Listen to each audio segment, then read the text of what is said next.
આજે આપણે બનાવીશું એકદમ ટેસ્ટી એવું ભીંડી મસાલાનું શાક।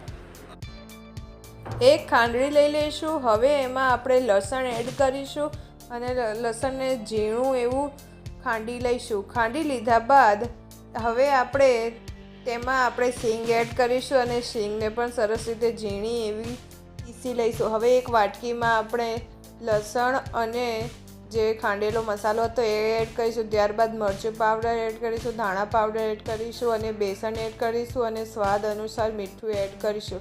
હવે આપણે દરેક વસ્તુ મિક્સ કરી લઈશું। ત્યારબાદ થોડા તલ બી એડ કરીશું અને થોડું લીંબુ પણ એડ કરીશું।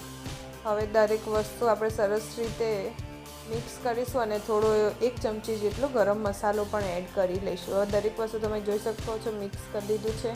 હવે મેં સરસ સોફ્ટ એવા ભીંડા લઈ લીધા છે। હવે હું ભીંડાને વચ્ચેથી ચીરી કરી રહી છું જેથી આપણો મસાલો આપણે સરસ રીતે ભરી શકીએ। હવે આપણે ભીંડા સરસ રીતે ચોપ કરી લીધા છે। હવે ભીંડાને આપણે સરસ રીતે અંદરથી મસાલો ભરી લઈશું।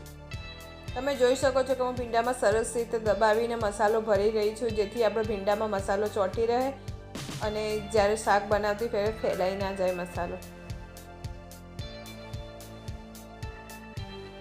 જોઈ શકો છો કે મેં સરસ રીતે ભીંડી ભરી લીધી છે।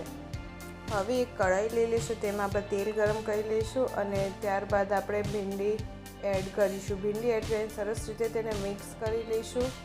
હવે તે કઢાઈમાં 1 ચમચી મરચું એડ કરીશું, 1 ચમચી ધાણા પાવડર, 1 ચમચી હળદર પાવડર અને દરેક વસ્તુ આપણે સરસ રીતે મિક્સ કરી લઈશું। મિક્સ કર્યા બાદ એક ઢાંકણ ઉપર અડધો ગ્લાસ જેટલું પાણી ગરમ કરીને તેને ચડવા દઈશું ભીંડીના શાકને। હવે તમે જોઈ શકો છો કે આપણી ભીંડી સરસ રીતે તૈયાર થઈ ગઈ છે।